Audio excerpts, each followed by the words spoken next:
Welcome to my channel ज्ञान की गरीबी।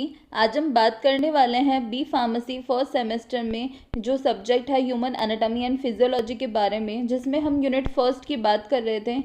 तो आज की क्लास में हम पढ़ने वाले हैं सेल डिवीजन के बारे में, जिसमें हम इसके 3 टाइप्स के बारे में पढ़ेंगे, एमाइटोसिस, माइटोसिस और मियोसिस के बारे में। और इसके जो नोट्स है वो हमने नीचे डिस्क्रिप्शन बॉक्स में इसका लिंक दे दिया है, तो आप वहाँ से जो है डाउनलोड कर सकते हैं। एंड आपने अभी तक हमारे चैनल को सब्सक्राइब नहीं किया है तो please subscribe to the channel and hit the bell icon so आपको हमारे चैनल के नोटिफिकेशंस मिलते रहें। तो चलिए स्टार्ट करते हैं। तो सबसे पहले सेल डिवीजन जो है ये एक प्रोसेस है जिसके द्वारा एक पेरेंट सेल जो है वो डिवाइड होता है 2 या 2 से ज़्यादा डॉटर सेल्स में, जिसमें सेम जेनेटिक मटेरियल जाता है। और जब सेल का डिवीजन होता है तब डीएनए रेप्लिकेशन और सेल ग्रोथ भी जो है वो होती है। तो सेल डिवीजन जनरली 3 टाइप्स के होते हैं। फर्स्ट है एमाइटोसिस, सेकेंड है माइटोसिस और थर्ड है मियोसिस। एमाइटोसिस जो है इसे हम डायरेक्ट या फिर इंसिपिएंट सेल डिवीजन भी बोलते हैं। इसमें स्पिंडल की कोई भी सिंथेसिस नहीं होती है और इसमें क्रोमेटिन फाइबर कंडेंसेशन भी नहीं होता है, और इसमें न्यूक्लियर मेम्ब्रेन जो है वो भी डिसअपियर नहीं होती है डिवीजन के दौरान। और इसका जो मैकेनिज्म होता है इसमें 2 स्टेप्स होती है जनरली, फर्स्ट कैरियोकाइनेसिस और सेकंड साइटोकाइनेसिस। तो कैरियोकाइनेसिस जो है इसमें न्यूक्लियस का डिवीजन होता है और साइटोकाइनेसिस में साइटोप्लाज्म का डिवीजन होता है। और ये जो एमाइटोसिस सेल डिवीजन होता है ये हमें जनरली प्रोकैरियोट्स में देखने को मिलता है, जैसे बैक्टीरिया, और ईस्ट में भी देखने को मिलता है, और कुछ स्पेशल यूकेरियोटिक सेल्स होती है उसमें भी एमाइटोसिस देखने को मिल जाता है। इसके बाद में सेकेंड प्रोसेस है माइटोसिस और थर्ड है मियोसिस। तो माइटोसिस में हम जनरली इसमें समझ सकते हैं कि मदर सेल्स में जैसे 40 क्रोमोसोम्स होते हैं, तो आगे जब माइटोसिस सेल डिवीजन होता है तो डॉटर सेल्स में 40 क्रोमोसोम्स ही जाते हैं। और वहीं पे जब हम मियोसिस में देखें तो वहाँ पे अगर मदर सेल में 40 क्रोमोसोम होते हैं तो इसमें जब फर्स्ट जो मियोसिस प्रोसेस होती है इसमें जो है हाफ हो जाते हैं क्रोमोसोम्स सेल डिवीजन के बाद में। इसके बाद में अब हम बात करेंगे सेल साइकिल की। तो इसमें सेल साइकिल को हम जनरली कैसे डिफाइन कर सकते हैं कि ऐसे सीक्वेंस ऑफ इवेंट्स जिसके द्वारा एक सेल जो है वो अपना जीनोम डुप्लीकेट करता है और सेल के कॉन्स्टिट्यूएंट्स का सिंथेसिस करता है और इवेंचुअली 2 डॉटर सेल्स में डिवाइड हो जाता है, उसे हम बोलते हैं सेल साइकिल्स। तो पूरे सीक्वेंस ऑफ इवेंट्स के पूरे सीक्वेंस ऑफ इवेंट्स की मदद से सेल जो है वो डिवाइड होता है। तो अलग अलग इसमें स्टेजेस आती हैं, तो इसे हम डायग्राम से देख सकते हैं। तो इसमें जनरली 2 भागों में बांटा गया है, 2 फेजेस में बांटा गया है। फर्स्ट है इंटरफेज और सेकंड है एम फेज। तो इंटरफेज जो है इसे हम रेस्टिंग फेज भी बोलते हैं और एम फेज जो है वो माइटोसिस फेज होता है। तो इंटरफेज जो है वो फर्दर डिवाइडेड होता है 3 फेज में। तो फर्स्ट इंटरफेज की हम बात करें तो ये एक ऐसा फेज है जो 2 सक्सेसिव एम फेज के बीच में आता है, और इंटरफेज जो है वो 95% ड्यूरेशन लेता है सेल साइकिल की। इसके बाद में है इसके अंदर जीवन फेज। जब जीवन फेज होता है सेल का, तो जब सेल जो है वो मेटाबॉलिकली एक्टिव होता है और कंटिन्यूसली ग्रो करता है, लेकिन डीएनए जो है वो रेप्लिकेट नहीं करता है अपना। इसमें सेल जो है वो मैच्योर होते हैं ज़्यादा ऑर्गेनल्स और साइटोप्लाज्म का बना के, और इसमें जो सेल की ग्रोथ है वो स्टार्ट हो जाती है जीवन फेज में। इसके बाद में एस फेज को हम सिंथेसिस फेज भी बोलते हैं। इसमें डीएनए सिंथेसिस और रेप्लिकेशन जो है वो होता है, और इसमें हिस्टोन प्रोटीन का भी फॉर्मेशन होता है। इसके बाद में फेज है G2 फेज।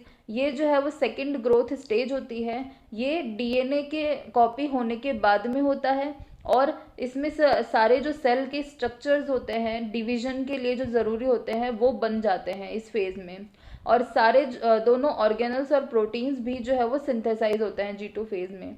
इसके बाद में है फेज एम फेज। ये एक ऐसा फेज है जब एक्चुअल जो सेल डिवीजन होता है तब वो जो है वो स्टार्ट होता है या मेटोसिस होता है। एम फेज जो है इसमें 2 प्रोसेस होती है जनरली, माइटोसिस और साइटोकाइनेसिस। तो माइटोसिस वो प्रोसेस होती है जिसके द्वारा जो सेल का जो क्रोमोसोम है वो इक्वली डिवाइड हो जाता है 2 डॉटर सेल्स में।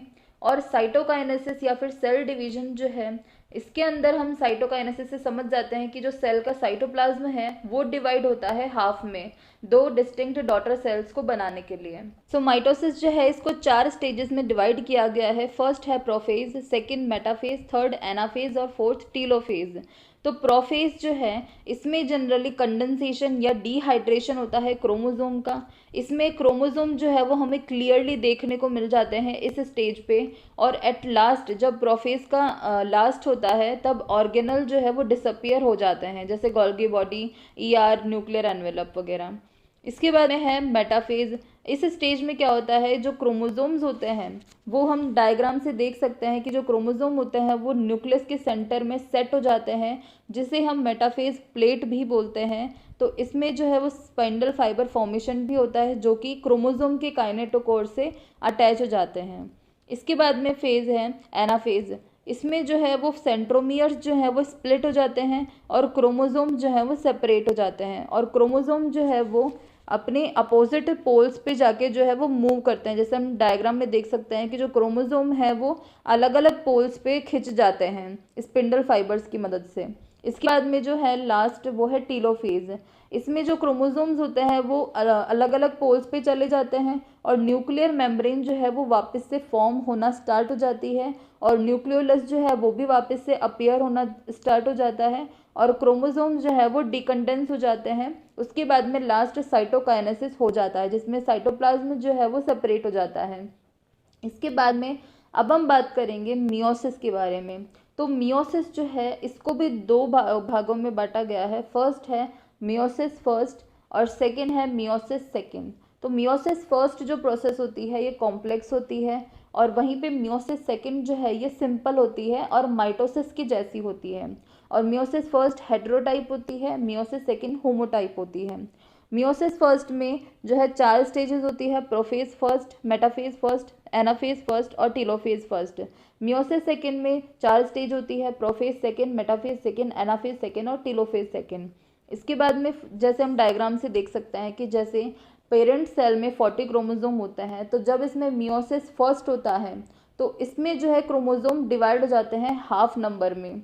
इसके बाद में जब मियोसिस सेकंड होता है तो इसमें जो है सेम क्रोमोसोम जो है वो डॉटर सेल्स में जाते हैं, तो इसमें ये मियोसिस सेकंड जो है वो माइटोसिस के जैसा होता है। इसके बाद में हम प्रोफेज फर्स्ट की बात करेंगे। तो प्रोफेज जो है ये फर्स्ट मियोटिक डिवीजन होता है। ये जो है वो टिपिकली लंबा प्रोसेस होता है और ज़्यादा कॉम्प्लेक्स होता है जब हम माइटोसिस की प्रोफेज से कंपैरिजन करते हैं। और ये जो प्रोसेस है वो फर्दर डिवाइडेड होता है 5 फेज में। फर्स्ट है leptotene, second zygotene, third pachytene, fourth diplotene और फिफ्थ है डाइकाइनेसिस। तो लेप्टोटीन जो है इसे हम बुकेट लाइक स्टेज भी बोलते हैं। इसमें क्रोमोसोम्स जो है वो ग्रेजुअली विजिबल हो जाते हैं माइक्रोस्कोप के अंदर, और इसमें क्रोमोसोम्स का कॉम्पेक्शन जो है वो कंटिन्यू रहता है। इसके बाद में सेकेंड स्टेज है जाइगोटीन। तो इस स्टेज में जो क्रोमोसोम्स हैं वो पेयरिंग करना चालू कर देते हैं, और इस प्रोसेस जो ये एसोसिएशन की जो प्रोसेस होती है इसे साइनेप्सिस भी बोलते हैं। और ऐसे जो पेयर्ड क्रोमोसोम्स होते हैं इन्हें हम होमोलोगस क्रोमोसोम्स भी बोलते हैं, और इसे हम बाइवेलेंट स्टेज भी बोलते हैं जाइगोटीन को। इसके बाद में स्टेज है पेकाइटिन। इस स्टेज में जो बाइवेलेंट क्रोमोसोम्स होते हैं वो क्लियरली हमें टेट्राड्स की जैसे जो है वो दिखना चालू हो जाते हैं, और इस स्टेज में क्रॉसिंग ओवर होती है नॉन सिस्टर क्रोमेटिड्स के बीच में जो होमोलोगस क्रोमोसोम्स होते हैं। तो यहाँ पे हम देख सकते हैं डायग्राम में कि जो दो नॉन सिस्टर क्रोमेटिड्स होते हैं वो पेयरिंग स्टार्ट हो जाते हैं, क्रॉसओवर करना चालू कर देते हैं, और ये जो है वह एंजाइम मीडिएटेड प्रोसेस के द्वारा होता है, और इसे हम इसलिए टेट्राड स्टेज भी बोलते हैं। इसके बाद में है डिप्लोटीन। जो इस स्टेज में मेनली कायस्माटा का फॉर्मेशन होता है, मतलब एक्स लाइक जो स्ट्रक्चर होती है उसका फॉर्मेशन हमें देखने को मिलता है। इसके बाद में है डाइकाइनेसिस। इसमें जो है कायस्माटा जो होता है उसका टर्मिनलाइजेशन बोलते हैं इसको। इसमें कायस्माटा जो है वो अपर एंड में मूव करता है क्रोमोसोम के और फाइनली सेपरेट हो जाता है, तो इसे हम बोलते हैं टर्मिनलाइजेशन। इसके बाद में सेकेंड स्टेज है मेटाफेज फर्स्ट। तो इसमें जो बाइवेलेंट क्रोमोसोम होते हैं वो एक इक्वेटोरियल या फिर मेटाफेज प्लेट में अलाइन हो जाते हैं बीच में, और जो माइक्रोट्यूब्यूल्स होती है स्पिंडल फाइबर जो माइक्रोट्यूब्यूल्स होती है अपोजिट पोल्स से स्पिंडल की, वो होमोलोगस क्रोमोसोम के काइनेटोकोर से अटैच हो जाती है। इसके बाद में अब हम एनाफेज फर्स्ट की बात करेंगे। इसमें जो होमोलोगस क्रोमोसोम होते हैं वो अपोजिट पोल्स में सेपरेट होना चालू हो जाते हैं, जैसे हम डायग्राम में देख सकते हैं।